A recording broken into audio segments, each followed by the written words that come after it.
We are talking Todrick Hall and why he's become such a divisive part of Black queer culture. But first, I've got a dating update about my dating life that's too good for Substack. It's Oreos and special occasions tonight on Dear Black Gay Men Podcast, and the show starts right now. What up, though? I am Jay the Gentleman. That's at JAI the Gentleman on IG. It's Monday, so it's a new episode of Dear Black Gay Men Podcast. It's still our short, bullshit-free step out of our comfort zone to talk about all the emotional ups and downs along the journey to happiness. Hopefully, this is your midweek reminder of how dope it is to be Black gay men and love Black gay men. If you're watching the replay and you want to skip to the main story, the timestamps are in the description. There is a special someone in my life, and I'm so excited about it. I announced it 2 weeks ago, immediately following the private party. I announced that I had been dating someone, and for the people in the room who were participating in the event, you know who he is. For everybody else, you'll just have to come to the next event. He will, whenever it is, I'm sure he'll be there. But as of October 10th, the dating guy, the one that talks about the sex on the internet, the one that hosts Dear Black Gay Men Podcast, someone asked me to be his boyfriend, and I said yes. And I'm very, very excited about it. The funny thing is, because I'm not a traditional dom, nor am I traditional top, I told him, I was kind of joking, but kind of not, that if I asked him to be my boyfriend, then I fully expected him to ask me to be his fiance.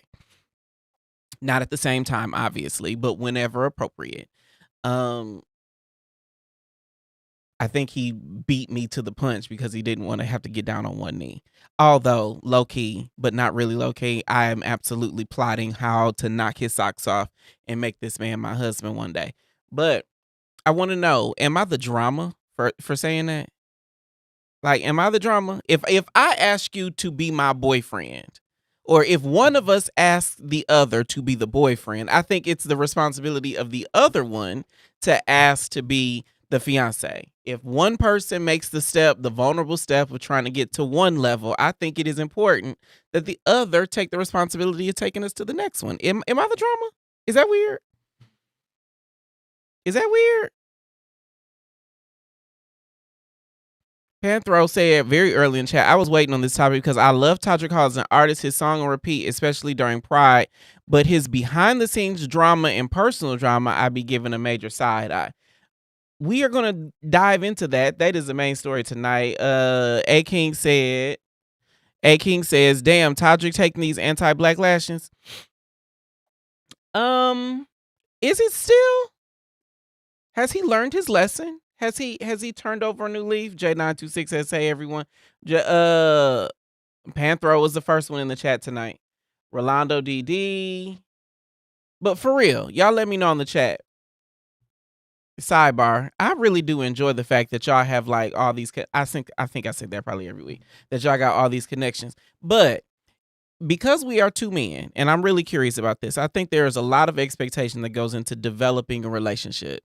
A lot of times, bottoms or men who take dick, or maybe even the more feminine, regardless of sexual position, just assume that it is the other person's responsibility to make this thing official. That the dom or the masculine or the top makes this thing official, and therefore he also makes the next thing official. And as we go through the different levels of this thing, that it is usually the mask who is the aggressor, the dom who is the one establishing things. And in my head, I'm not that dominant. I'm a good 70-30 split. I'm not that masculine. I'm a good 70-30 split. I'm not that top. I'm a good 98-2 split. So in my head, I'm like, if I do something, if I make one gesture, I think it's very appropriate that I ask you to make the next one. Am I the drama? Rolando said, the real Travaris. No, Travaris, tell us how you really feel. He says, you're definitely the drama. I can take that. Again, this is a no judgment zone. So if I am the drama, you just let me know. Rolando says, I'm happy for you, Jay. Congratulations. Thank you so much. I will tell you that So I want to make this he is watching. He told me that he is watching, so I want to say this for everybody. I will not tell you what his name is or who he is until the time is appropriate, because I got everybody's advice, and the one consistent thread is keep the internet out your relationship. And while he is very prominent on the internet, I think that I have created a space for myself. He is definitely the celebrity between the two of us. But I think that I do need to tell y'all that I fumbled him early on. Like, I fumbled this man. And the fact that we have come this far is a big fucking deal. Shout out to him, and kudos to his patience for letting me, figure it out. But I fumbled this man. I'll tell you the story. So, there was this event. I won't tell you when or how, because that'll start narrowing down who he is. But there was this event, and I walk in, and for anybody who knows me, my best friend, the person that I rely on the most, is McQuan, and he lives in Dallas. I live in Atlanta. So when I show up places, usually I'm alone. I might know some people there, but I be by myself, right? And so I showed up. He is there with one of his friends. Honestly, I do not remember who the friend is, because I was just locked in on this particular person. I go up to him. He is a little taller than me. He looks fabulous, just fabulous. And so I was like, oh, dope. I'll go up to him, ask him his name. How you doing? I have no problem approaching somebody. I never have had an issue approaching somebody. Like, because what's the worst you can say? No? What's the worst you can say? I'm not interested. Interested in what? A conversation? If you're so vain that you can't have a conversation, then I don't want to talk to you in the first place. So, I just went up to him. Hey, how you doing? I'm Jay. He told me his name. We had a conversation with the three of us. And then the conversation got flirty, because, I'm very big on getting flirty. And then I asked him for his number, and he gives it to me. And we talked about, in that initial conversation, I don't mind being a thirsty nigga. So I'm letting him know, hey, you cute. I think I'm cute. We could be cute together. Let's talk about being something. We start the texting.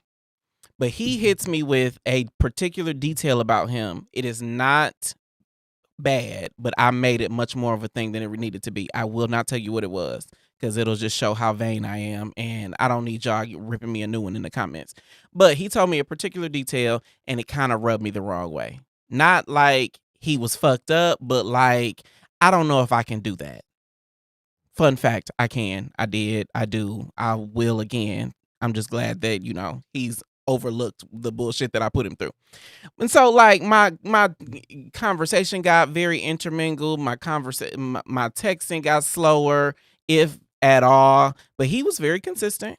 He says he felt something about me from the first time we met, and that was a thing. And so 2 months later, I started dating somebody else who I called Kevin on Substack. And me and Kevin did the thing for about 6 months. So meet the person. 2 months later, I meet a different person who I had eyes for weeks prior. And so I was like, okay, I'm going to invest in this other person that I called Kevin. Kevin was not for me. Kevin is a great person. I bless him on his journey. He is who he is. I am who I am. And those two things just did not meld together. Fast forward, I bump into person one. I call him Ryan. I'll call him Ryan. I bump into Ryan.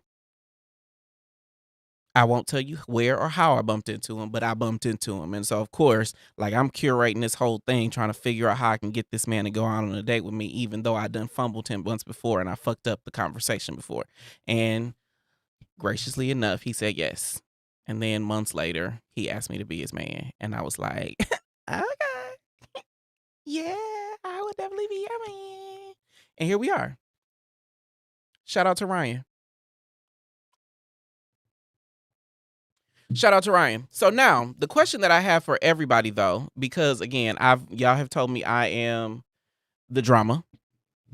So if I ask you to be my boyfriend, expecting you to ask me to be your fiance, asking you to be your husband is too much. Heard, received. But I do have a bigger question. The bigger question that I have is about dating in general. Granted enough, my dating life is lit. I'm enjoying it. I'm enjoying this person that I have in my life.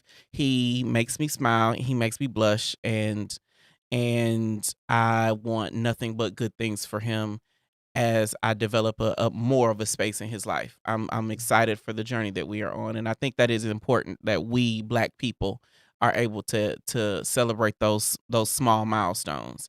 Yes, we are just boyfriends. No one has asked anybody to marry them, although we have talked about it, and I'm really excited about what the future holds for us. But because I want everybody else, Panthro even said, "You are the drama." Okay, okay, I'm the drama. My bad, my bad. But we here now, and he done asked me to be his man. So clearly the ball is in my court. But again, everything for ain't for everybody. I might be the drama for the for Travaris and Panthro in the comments, but I'm not dating y'all. I'm dating Ryan. Okay, but the question that I have is, when you're dating, what does it mean to become someone's boyfriend? I know that I think we can all agree that a boyfriend is a big milestone, that going from dating or courting or talking or whatever you say to now we are official.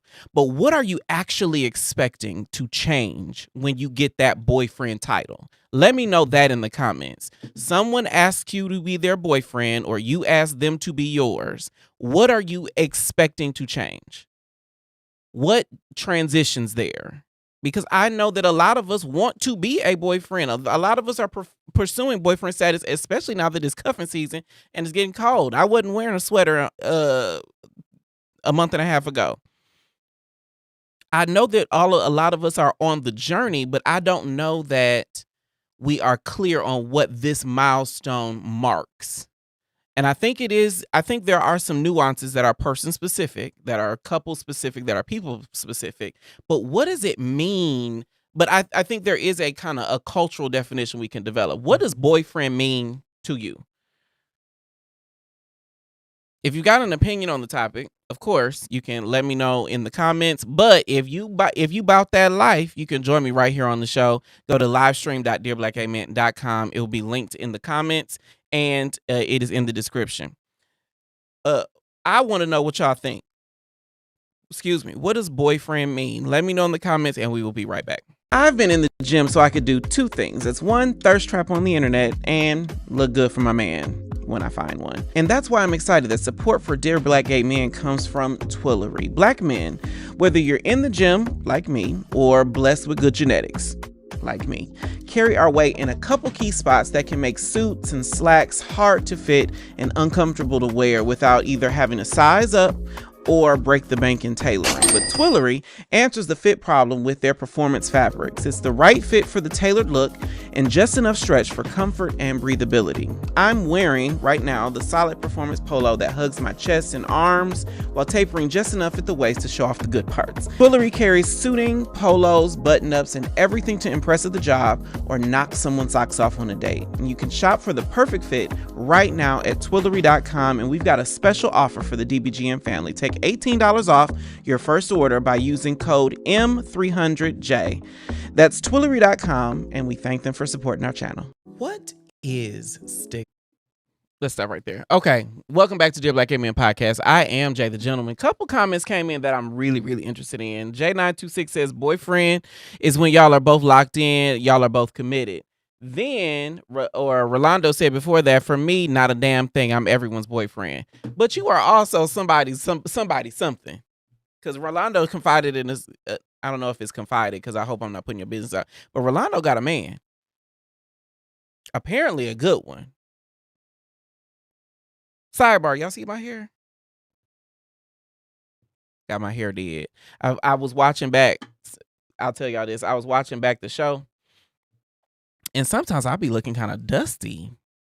So I said, Jay, you got a man now. You got to put on your good things and like make him look at you and make him, want to see what's under your poodle skirt. And I said, okay, let me get myself together. Sure, luckily enough, he thinks I'm cute without it, but I did feel like I needed to like step my pussy up because I was looking at some of these episodes and it just looked like I rolled out of bed. And that is never the vibe I want to have here on the show. Like, I want y'all to feel like I got ready for y'all.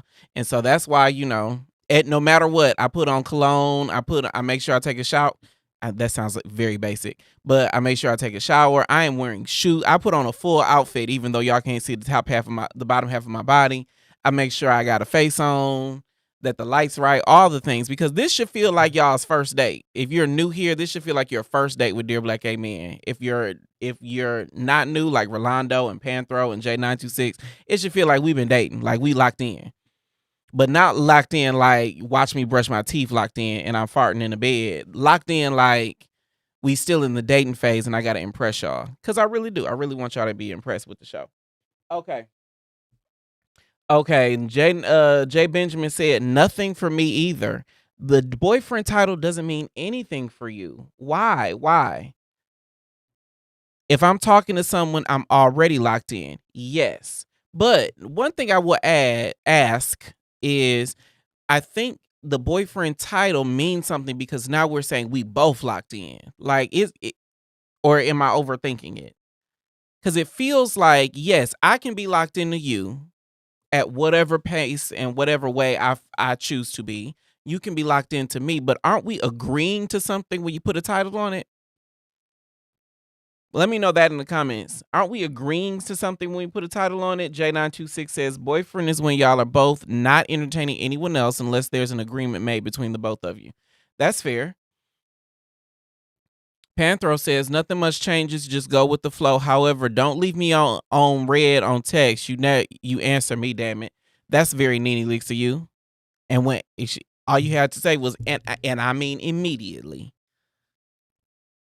I will tell y'all, I almost crashed out the other day because so I work from home. Dear Black Gay Men is what I do full time, right? And Ryan has a job. And so I've had to learn to be patient because he's like legitimately doing a job.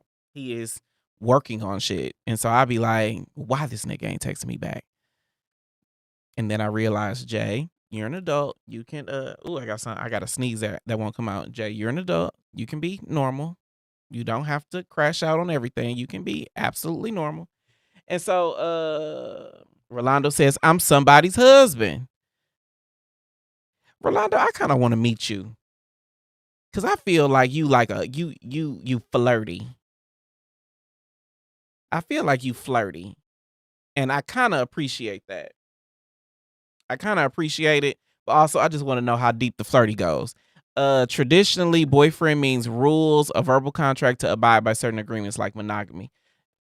Is that ChatGPT or Gemini? Or is that you? Rolando said, yeah, the braids are eating, sir. Thank you. Thank you. I decided, let me get my edge up. Let me get a good fade. Let me do something to the top of this head. And yeah, it's time for me to because this past weekend, it was either do something to my hair or cut it off. And I've come too far. I've come this far by faith. So I'm going to just keep leaning on the Lord. Panther says, you do look dusty in the lives. Well, fuck you too, nigga. I'm just kidding. I do. You're right. Chris Pine said, yep, step that pussy up. Apparently, y'all could have told me that I be dusty all the fucking time. Step that pussy up. Rolando says, I disagree. The production here is always top tier. The production can be top tier and I can look dusty. Two things can be true at the same time. I am absolutely taking everyone's critique with love. I'm assuming that it is all with love. Okay, teammates, it's time for church announcements. Hit it.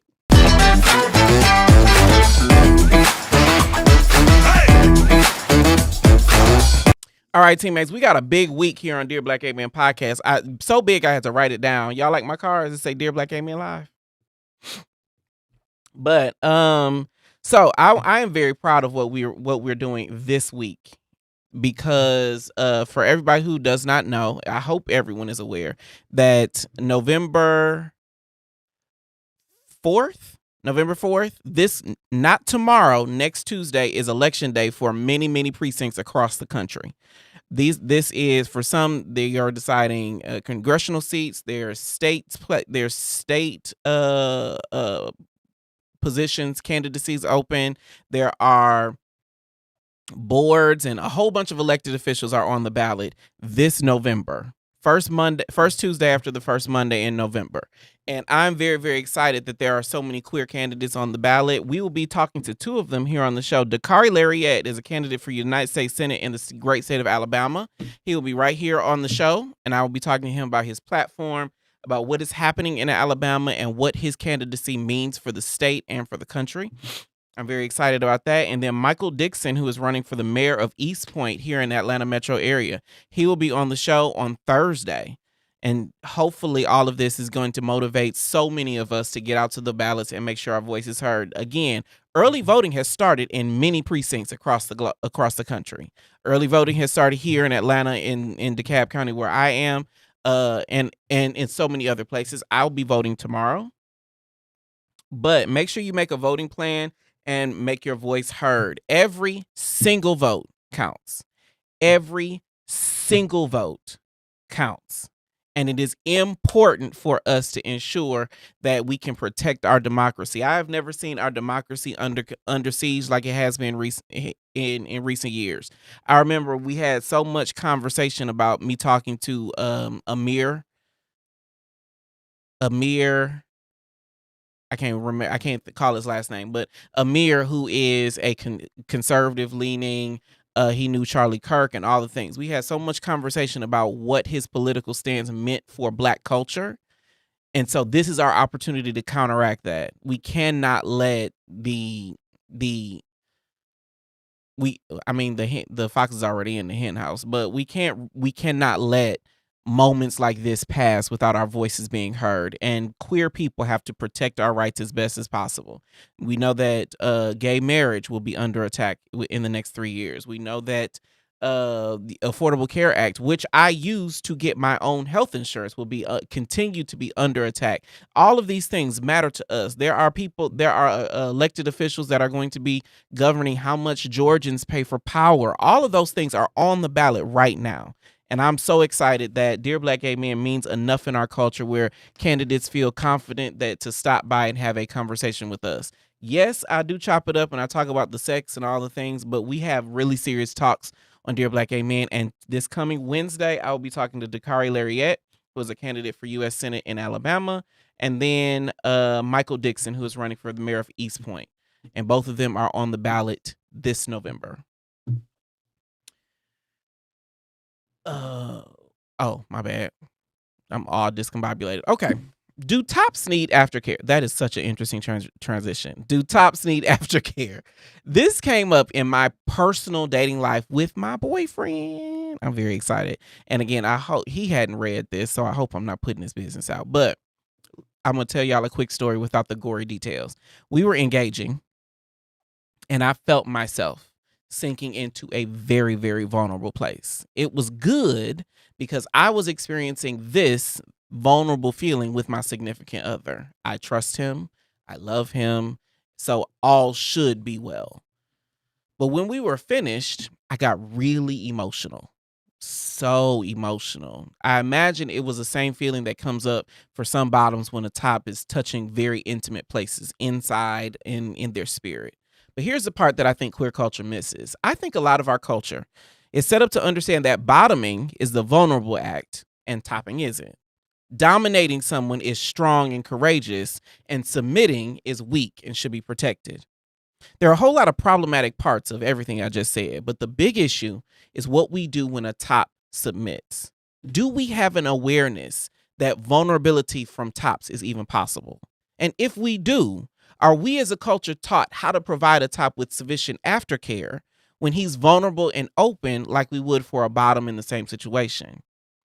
We all are asked our partners to be vulnerable, their emotional openness, but are we really prepared for what to do when we get it?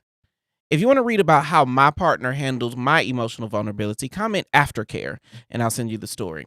Follow for more dope queer stories. The best way to support what we do here on Dear Black Gay Men is to become a YouTube member. Members get access to exclusive conversations, the members only chat, behind the scenes content, and you can join me right here to chop it up on the show. So excited about that. And a portion of your memberships will be donated to an Atlanta area nonprofit providing HIV prevention and care in Black gay culture. Just hit the join button below this episode or send a super chat of any amount. For all the latest updates, follow me everywhere on socials at JAI the Gentleman on Instagram and Threads. That concludes our church announcements. Please govern thyself accordingly, and we will be right back. Do you know your HIV status? When you do, you can take control of your sexual health. HIV self-tests give you the power to decide when and where to test. You just swab and stick it in the tube. Test in the privacy of your own space. You can set a timer, sit back, and wait. In as little as 20 minutes, you'll know your results. No matter your test results, you have a community waiting to support you. I love being able to test where I want. I love that it's confidential and quick. You gotta love free. It makes me feel empowered. When I show myself love, I show my community love. It's important to know my status. It's important to know your status. It's cool to know, you know? If we all get tested, we can stop HIV together. Learn more about HIV testing, including free HIV self-tests, at cdc.gov/HIV self-testing. Welcome back to Dear Black Gay Men Podcast. I am Jay the Gentleman. We've got some good comments in the chat. Remember, if you want to join me on the show, you can go to livestream.dearblackgayman.com. It is pinned in the comments, and be sure to subscribe if you have not. First, I want to congratulate Mateo. Mateo just became a member. Hey, hey. All right, thank you so much for joining us, Mateo. I appreciate it. Your help and help like our members helps keep this channel afloat and going. Chris Pine said Amir felt like a mistake. I saw that Mayhem and Foolishness he was talking.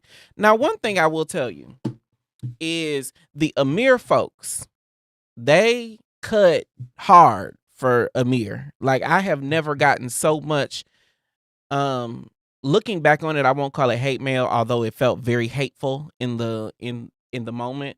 But I ain't never got so much feedback about an interview that I've ever done. WFMG TV said, legit, this is our last chance. Go vote. Jay Benjamin said, I already voted here in NYC. Now, I will tell you, I don't know, and it might just be because I was young and didn't have an awareness about it, but I don't know that these down ballot elections have ever been so nationally recognized. Like, I did not know. Like, I know who was on the ballot for mayor in New York City: Mamdani, Cuomo, and the other guy, the Republican guy. But NYC ain't. Let me not say that, because I thought the United States would never elect Donald Trump over Hillary Clinton, and surely they did. And then I definitely thought we weren't going to elect Donald Trump over Vice President Kamala Harris, and we did that too. So I'm not going to say the Republican candidate in NYC has no chance, but I will say that I hope he doesn't have a chance, and I definitely hope Cuomo ain't going to get it. Did y'all see how Mamdani slaughtered Andrew Cuomo in that debate? He said 13 women have credibly accused you of sexual assault, and one of them is here.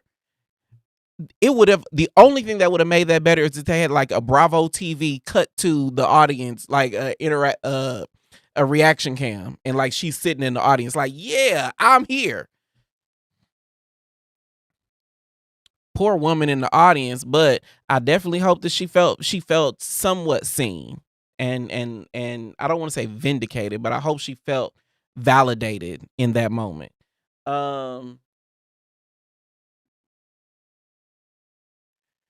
said the question that about Aftercare. Panthro says, I cuddle with tops after the deed, good convo and intimate. But let me ask you this, Panthro. Do you feel like you are leading that, or are they cuddling with you and you are fully engaged?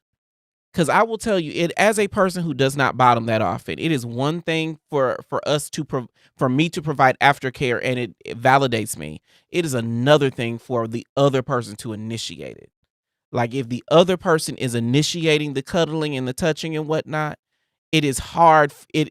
That ain't never happened to me. That has never happened to me until recently, and I didn't realize how important that was. Like, I have made people cry on my dick many times. not to flex or anything, but I have had situations where someone felt vulnerable enough to express that level of emotionality, right? I have been close to that myself. But the reason why I suck it up is because I don't know if the other person knows how to handle that.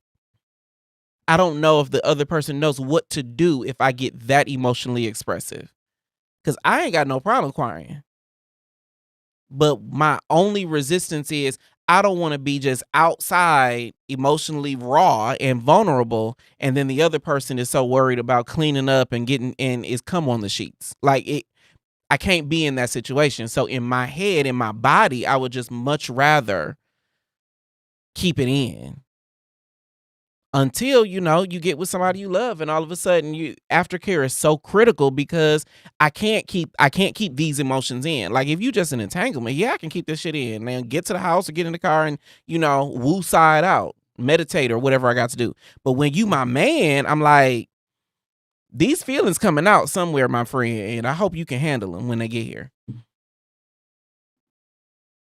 Chris Pine says, does swallowing and cradling the balls after nursing the cum out of top? No, that is not aftercare because that does not happen after. It might be care. That is care. That is diligence. That is doing the job and doing it well, but that is not aftercare. Chris Pine says, tops are always vulnerable. They are ashamed. Tops are always vulnerable. They are ashamed. They are shamed not to be. I do agree with you. I don't know that is my particular story, but I do agree that culture is not set up to create space for a top to be fully formed and emotionally aware. But also, I would say top culture isn't set up for any black man to be fully formed and emotionally aware.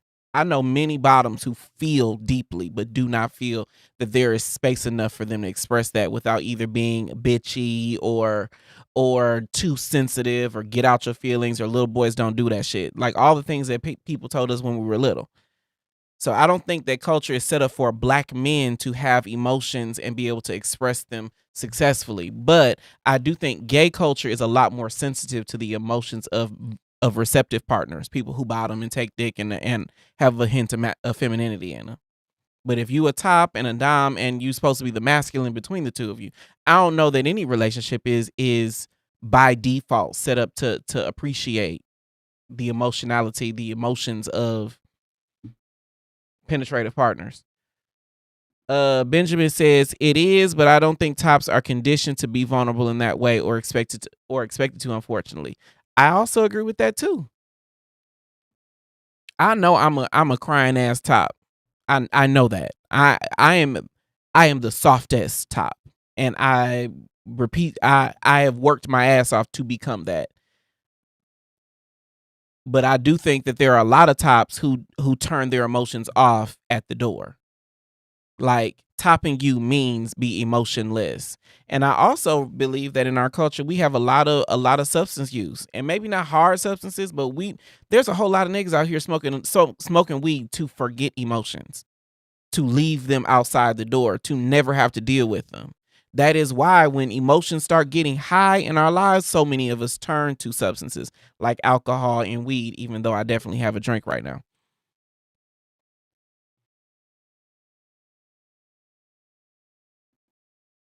Rolando says, NY better elect that Muslim. Is he Muslim? I mean, I don't have any evidence to say he's not, but he could be. No, he can't be Sikh because he doesn't have the. He probably is Muslim. He's Ugandan, which goes to show you that Africans come in much more colors than black. But before I keep drinking, okay. So, there is a creator.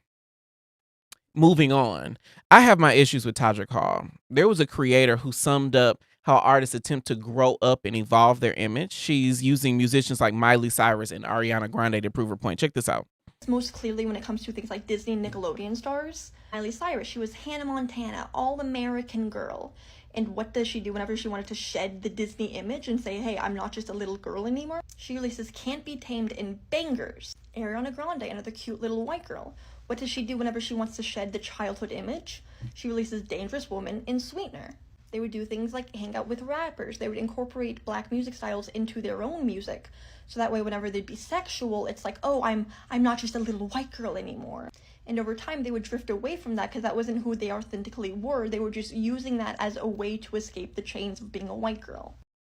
Now, Todrick Hall obviously is not a white girl, but I've always felt like he borrows identities outside of his own when he needs to make a shift. Now, as we go into this, as we start talking about it, let me be clear. I can be the drama. I can be totally off base in this conversation, and I want y'all to show me. I want y'all to tell me when I'm off my rocker.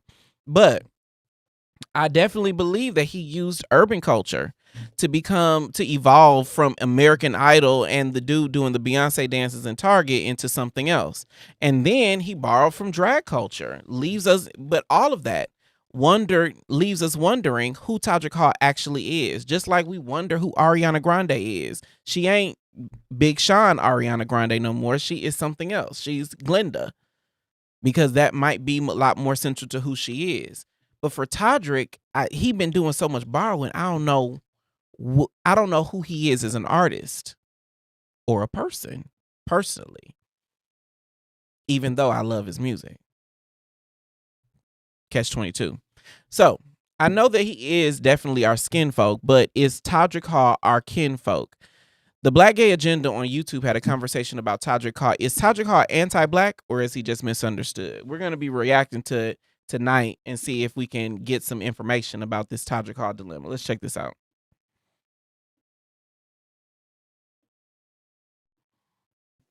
There's a narrative around him in the community, amongst especially the Black gay community, that he don't really rock with us and really fuck with us, and people don't like feel a certain type of way. You know him. Why do you think that is? And is that an accurate depiction? Are we misunderstanding Todrick Hall? I love this question. Yes, God. Here we go. So, I think that there is a duality that both interpretations could be true depending on how you look at it. And this is why I say this. When I first met Todrick, that was one of the first conversations we had, like, why is this a thing? And then when you get to know a person and you get to understand their traumas, where they come from, the upbringing, and etc., then you understand why certain things look a certain type of way. Pause right there. All right, teammates. This is my big question when it comes to black people. Are black people summed up by who they date? Because I think the only reason that this is a question about Todrick Hall is because we know who he has eyes for. Todrick Hall is notorious for dating non-black men.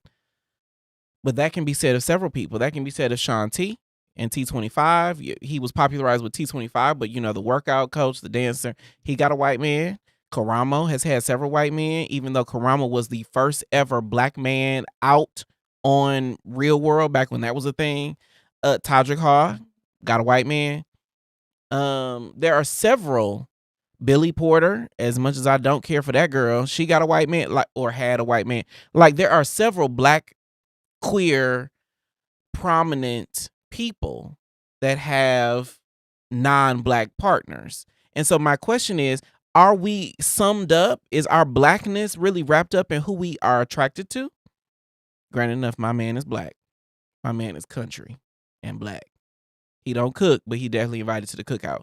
But are we summed up by who we are attracted to? I think that's the question. Real Travaris says, I think sometimes we be so black we don't know how to mind our business and let people be. The only reason I have an issue with that is very personal, because I got a podcast and my whole job is to comment on other people's lives. My whole job is to comment on what's going on in other people's lives. People ask me questions all the time about their lives. So I do agree that sometimes you gotta mind your own business. But I will say, if we take like a bird's eye view of prominent black people, prominent black gay folks, the number of them that are successfully in relationships end up with white men, white or non-black men. And I can, like Doug Spearman, who played Dr. Chance Counter on Noah's Ark, white partner. There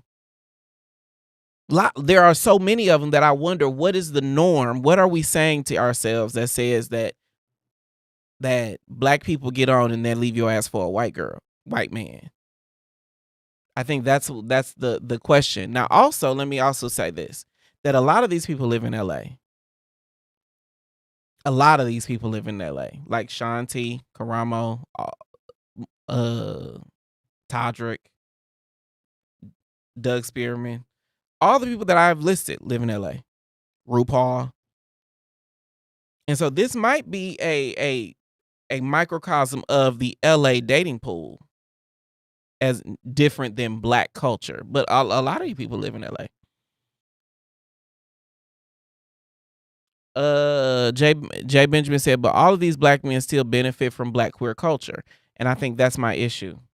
Is that it does feel like, the girl was explaining it before, is that it feels like people can put on this black mask, this black expression when they want to make a point. But then when it really boils down to it, but you're not really into black people.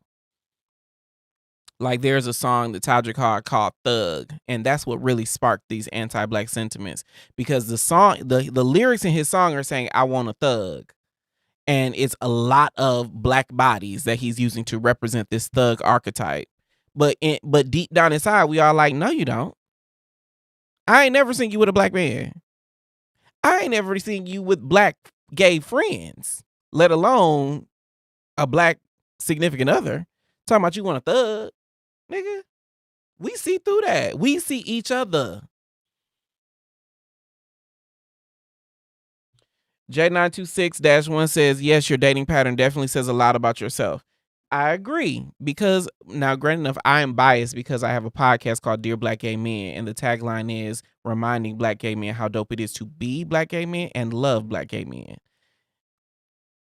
And I have a very different perspective, but I am curious, like, it feels as if we're saying that someone's blackness is tied irrevocably so to who they are attracted to. Like, if you are attracted to a non-black person, then that means that somehow or another you are less black. And I don't know that is healthy either.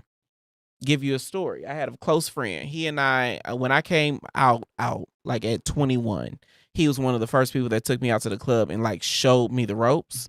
And all of our upbringing, all of our gay time. Now, granted, I was 21. I think he was 22 at the time. All of our upbringing, he was in the black gay clubs with me. We used to kick it hard, right? And then one day, he married a white man. Now, I know his blackness has been on full display for 20 years by the time that happened, but he married a white man. They subsequently got divorced, and he is now engaged to someone else. But yeah, he married a white man. He had a white partner for a long periodically time.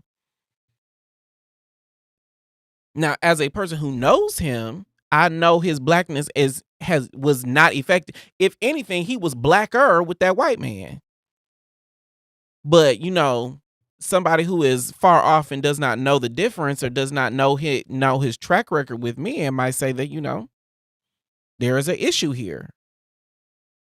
But it's the same situation. Todrick Hall, I've only known him to have been in one successful relationship before his current one, and it was with a white guy. Although, no, I ain't gonna go into that story. But same thing with Todrick Hall. I've only known Todrick Hall to be in successful relationships with white guys. But on Todrick's end, because I don't know him, although I've met him several times, I don't know him. So, in my head, his blackness is in question. But on the other end, on a very personal level, I can see I know several people who are in interracial relationships, and their blackness is never in question. Could be a catch-22. Let's keep going. So, what I will say is, when you have someone that grew up in a environment that they're one of four, you get what I'm saying? They're the Broadway kid. When you think about Broadway musical theater, it's all that. You know, there's a lot of things that play into that factor.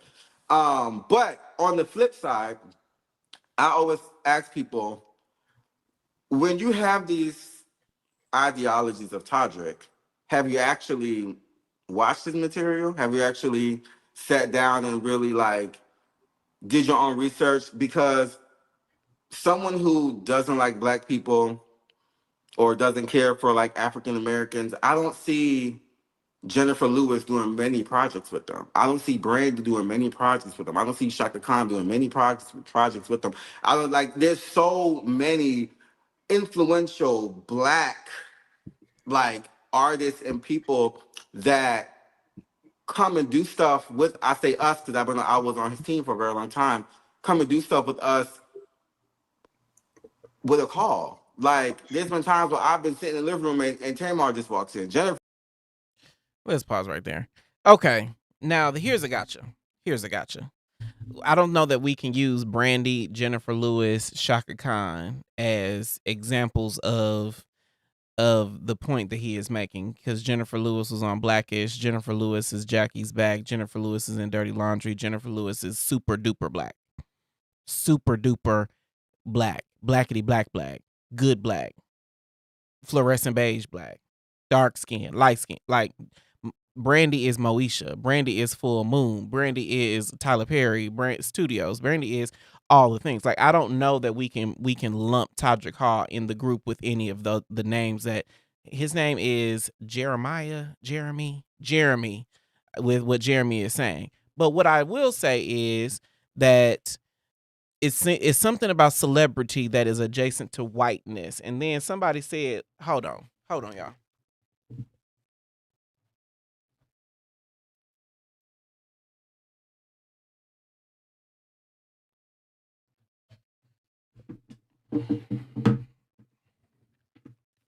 My computer about to die. But there's somebody said, Chris Pine said also a lot of black gay men. Also, a lot of black gay men still have an adjacent leanings to the closet. And if you are in the public eye, you can't have time for that. My concern with you are absolutely correct, Chris Pine, 22. A lot of black gay men still have adjacent leanings to the closet. Yes. I don't know that our culture is set up to appreciate what it means to be fully out. And so a lot of us are looking for opportunities to come up. And a lot of those opportunities come by way of whiteness and white people.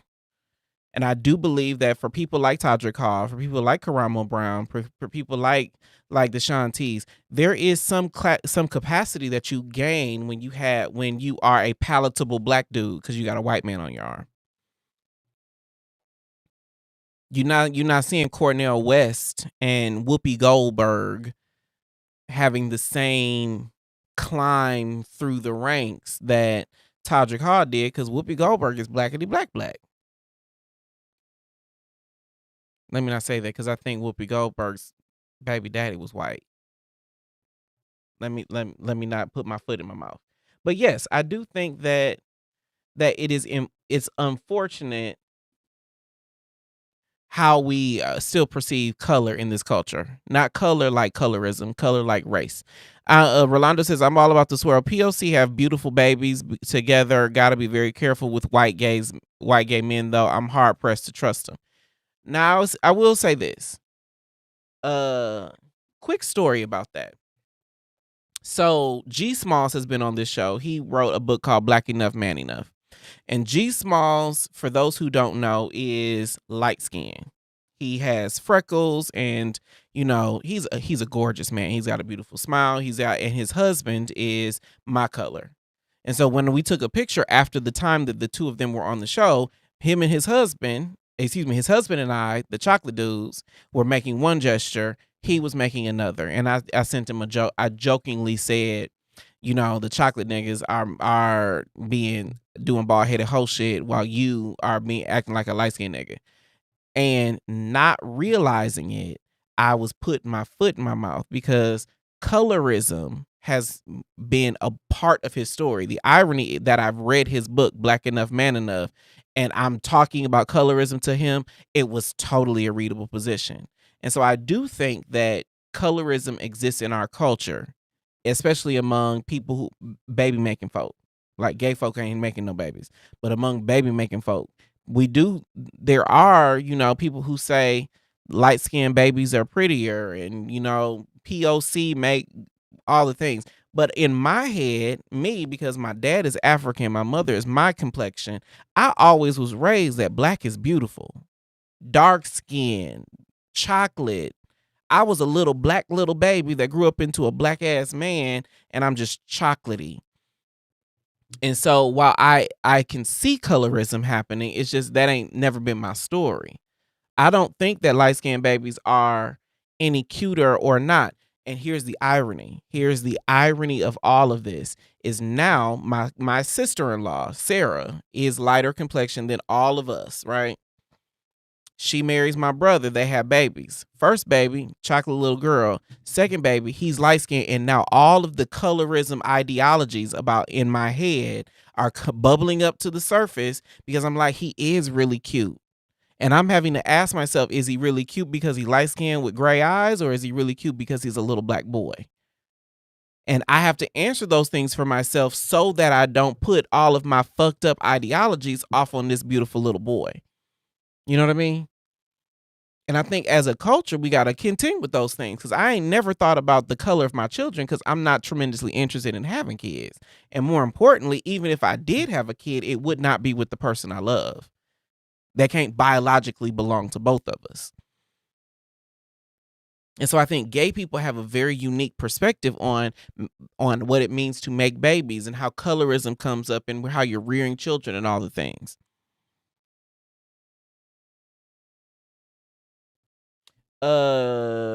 Jay Benjamin said, colorism is a serious thing in our culture, especially in black queer culture. I agree.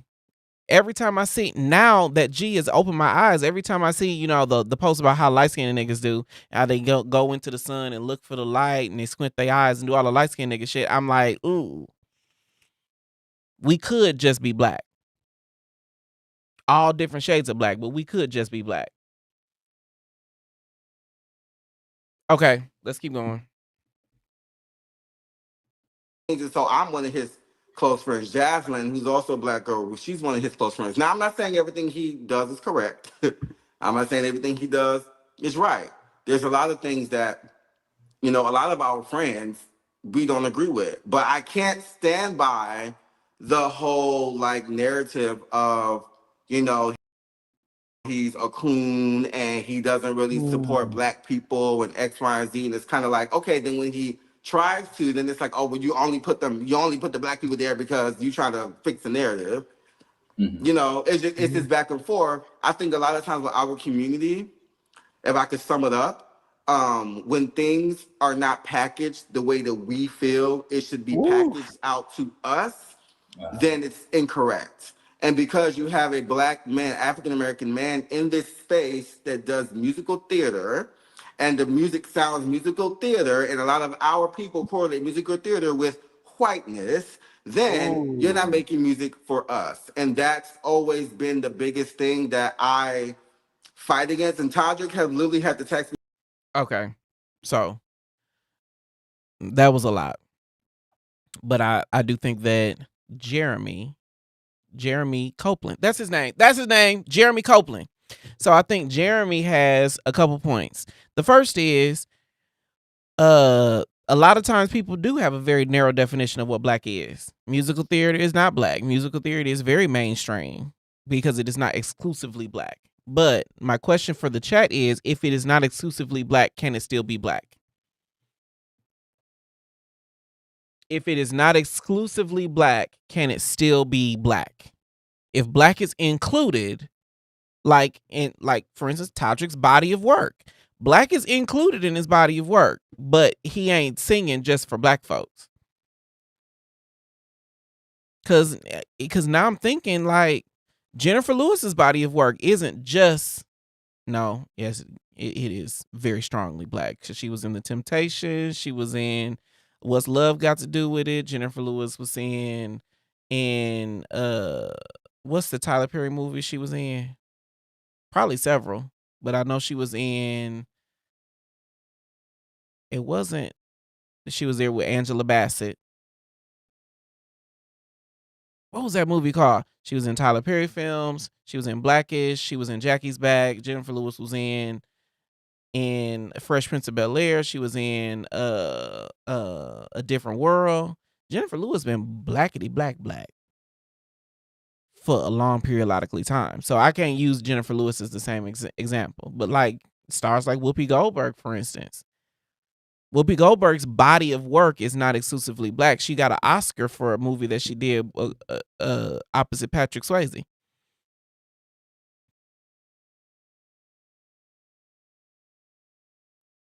But like if it is not exclusively black, is it black still? Chris Pine says the hill that I will die on is I always thought Kelly was prettier than B. How was that for colorism? You can hate me now. I don't know that there's a whole bunch of hate in that. I think we can respect opinions around here, around these parts. Now you go on other parts of the internet and you might not be able to make such a bold statement. But who's prettier? I think that is subjective. I think both of them are beautiful because I'm not attracted to women, so I don't have really a gauge on who's prettier or not. But I can also hear when Chris makes a statement like that, people be like, "There you go, trying to pit black women against each other and blah blah blah." Really, he's just saying an opinion. He's just saying what he thought, and that's important. Benjamin said, "No, that's not colorism because Kelly is gorgeous." Yes, Kelly is gorgeous. You know the thought I had today while we get off on a tangent? I will say, fun fact. My tangent is people tell me all the time that I be bouncing around the different topics and I'd be like, oh, thank you for noticing because I got ADHD. So that's how my brain works. And this show is just a manifestation of what's in my head. But I digress. One thing about DC3, I don't think we take enough time to appreciate is how much of a rich auntie Michelle Williams is. Notice LaToya got kids. Latavia got kids. Beyonce got kids. Kelly got kids. Solange got kids. Michelle is the lone holdout as the rich auntie living her best life, looking fabulous every time we see her. She ain't never had a bad wig. She ain't never had a bad weave. She ain't never had bad hair. She always been good. I just think we need to put a little more respect on her rich auntie vibes. Because she is obviously a rich auntie. She was in DC3. She was on Broadway. She doing a big one. You know, when Jesus says yes, nobody can say no. And when I tell you, Jesus has been saying yes to Miss Michelle the whole periodically time. She is rich auntie incarnate. And I don't think we give enough credit to that. I don't think we put enough respect on her for that. And fun fact, now granted enough, I just said I'm not tremendously attracted to women in general, but my pick has always been Michelle. Michelle or LaToya Luckett. They've been the fine ones to me. But again, that's just me. I ain't gonna die on that hill, but I will say Michelle is rich auntie vibes. Shaka Walker, now this is blaspheme. I think Michelle is lesbian low key. I don't know about that one, but let's keep going with this reaction. Hopefully, let's see if they talk about something. Like, can you please get out the comments, like, because you're blacking out. Yes, I am gonna black out because yes, we get paid, and I'll just go ahead and knock that one out the way. Yes, we get paid, and anything we have not gotten paid for, we knew ahead of time that we wasn't getting paid. It was a whole thing about Nancy himself and how the dancers getting paid. Todrick put a post on Facebook, and he said, "Okay, he's talking a lot about very, very personal experiences." Rolando says LaToya was my favorite member. Then when the split happened, it was Michelle. Michelle being that girl, she has been rich auntie. She held it down in the transition. Now, the one person that I ain't never cut for ever in my life, who is definitely not DC anything, is Farrah. Sorry, but not sorry. Okay. All right. I think that's a perfect place to take a break. We'll be right back. What up, though? I am Jay the Gentleman, and I host all the craziness that happens right here in the back room. As far as I know, we are the only queer-led podcast that has its own studio in Atlanta, and we party in the back room. We have a Kiki in the back room. Get that gooch licked on or something. Like, figure it out. Like, we have a cocktail in the back room. Oh, that's really good. That's what she said. And we grow in the back room. Every time y'all are here, every time you're here, you say something that I'm just like, that really happens? If you're in the Atlanta area, you want to join us in the back room, visit dearblackgaymen.com/tickets to see what live shows and events we have coming up right here in the back room.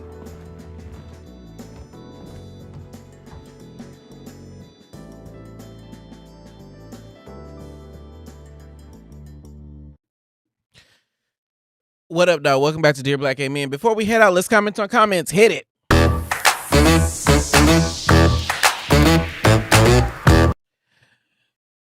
The comments keep the conversation going through the roof right here on Dear Black Gay Men podcast. If you want to add your piece to the conversation, you can just go to livestream.dearblackgaymen.com to join me right here on the show. The link is pinned in the description.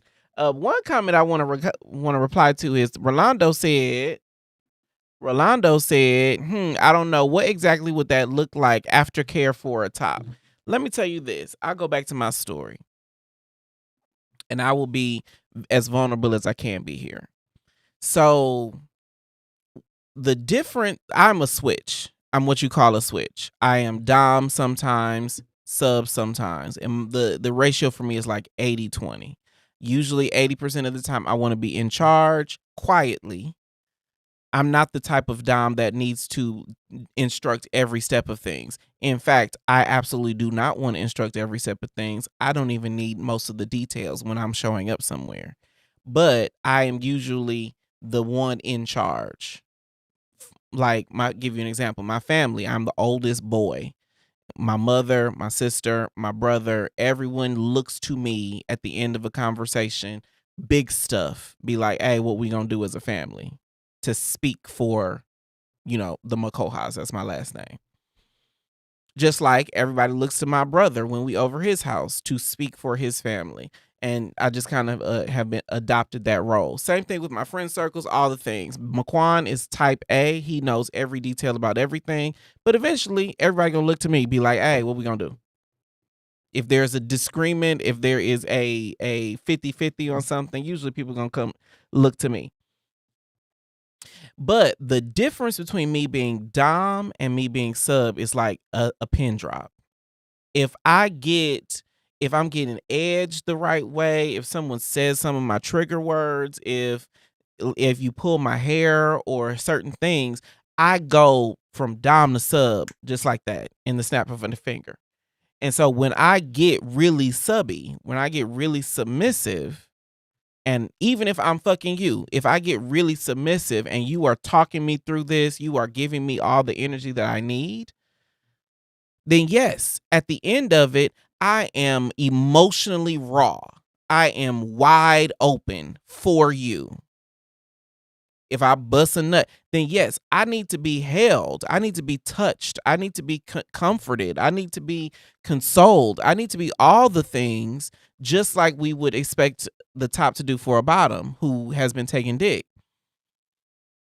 But I don't know that our culture is set up to appreciate a top who would need aftercare in the same way that a bottom would.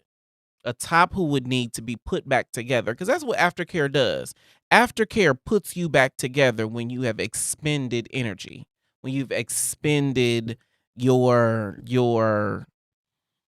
vulnerability, when you have opened yourself up to a new level or a new awareness about something. Aftercare is necessary. Same thing that happens non-sexually. Aftercare during an argument. If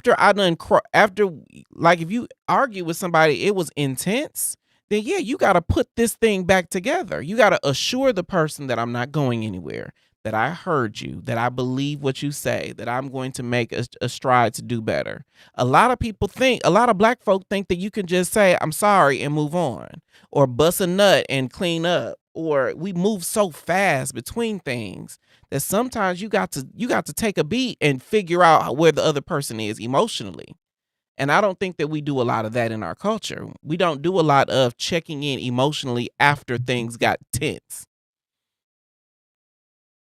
And that to me is the problem with our love lives, with our sex lives, with our intimacy, that we don't check in after things got tense, after things got deep, after things got raw, after things got emotional. And yes, that comes up a lot in sex, but it also comes up in argument, in disagreement, in evolution of a relationship, in establishing a relationship, in interpersonal connection. You got to check in and be like, I know I said what I said. I meant what I said. We did this together and I'm not taking it back, but I want you to know that I'm here. And that is all Aftercare is looking to express. I want you to know I'm here. I'm not going anywhere, but you kind of fucked me up in the head a little bit. I'm here. I'm not going anywhere. And I want to make sure you're okay. I'm here. I'm not going anywhere. I acknowledge that you are very raw right now. And I want to stand with you. I want to sit with you. I want to help you mend. I want to get you back to an even keel. I want to help you reacclimate. That's what Aftercare does. But everybody can require that. Chris Pine says, fuck culture. You do you behind closed doors. Get your top Aftercare. Thank you. Thank you. I will willingly accept it. Rolando says, you be having sex like they talk about in them damn R&B songs, huh, Jay? Yes. Yes, I do. Beauty was her name. Drew Hill. Shaka Walker says, oh, Lord, Jay, you got me thinking about my ex. Think about that nigga if he was good. Panther says, Chris, my reg top's usually like a little aftercare after. But what I would offer to everybody, not just Panther or anybody making comments, but what I would offer is the one thing that I wish we knew about culture is, aside from what we do in the bedroom, in gay culture, whether you can be bisexual or pansexual or not transsexual or bis or whatever, you can put whatever term on it. But when you are in a same or similar gender relationship, at the end of the day, we still two niggas in love. And everything you need, everything you want, everything that is possible for you is equally possible for me. If I fuck you and you need me to put you back together, then you should also assume that if you fuck me, again, the position doesn't matter, but if you fuck me, if we have sex and you create a space for me to be equally vulnerable, then I need an equal amount of care. But I don't know that we have a sensibility to be able to parse through those dynamics. I don't know that we have a sensibility to say, hey, my nigga, what do you need? Like, think about it. When's the last time you asked somebody who's a top or a dom, what do you need? What do you need here? What do you need? How is your spirit? What are you yearning for right now?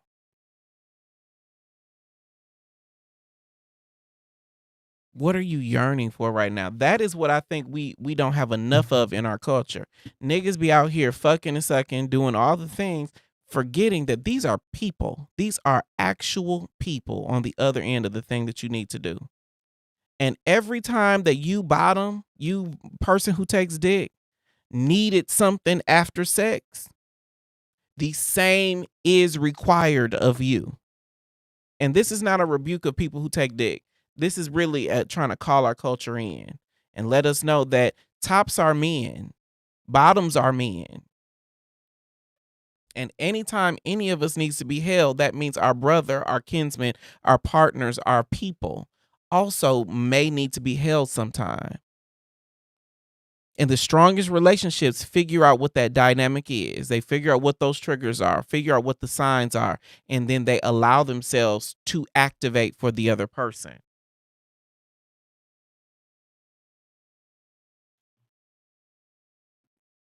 Aaron Wood said, I love just laying there with Bay after we nut. It feels amazing coming down afterwards, experiencing each other's energy. That is aftercare. I got a sneeze that won't come out. That is aftercare. Experiencing each other's energy. being present for each other's energy, being aware of each other's energy. That is absolutely aftercare. J926 says, offer aftercare to each other. No need for cultural norms when it comes to sexual positions. Now, I will say, the only critique I'll give of that, Jay, is for me at least, there has to be a caree and a carer. We can't be activating for each other at the same time. Somebody got to be the caree. Somebody got to be the carer. We can trade off, but we can't be for me. Now, this is just me. Oh, there's a sneeze in there. It won't come out. Real Chavara said, and while we're on it, stop giving these niggas husband benefits and y'all just kicking in and holding around. Now, I agree with that one. Although I am guilty of it. My best friend would be like, you over here slanging husband dick when you ain't a husband. And you ain't even trying to be. My bad. My bad to those who I have given false pretenses. Panthro said, when you get into extreme kink, sometimes the doms tops want aftercare to be there for the bottom.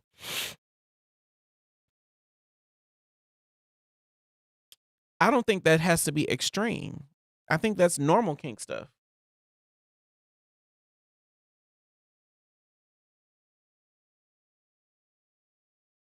I think that's normal kink stuff. But again, that's just me. These are all my thoughts, my humble opinions about stuff. Okay, teammates. I think that's a good place to call it. That was our show. I am Jay the Gentleman. We'll be right back here with another episode tomorrow, Tuesday. Remember, Wednesday I will be talking to Dakari Lariat, who is a candidate for United States Senate in Alabama. Thursday, I'm going to be talking to Michael Dixon, who is running for the mayor of East Point.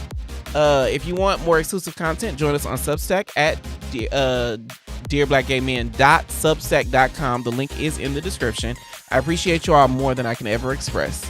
I'll talk to you next time. Bye.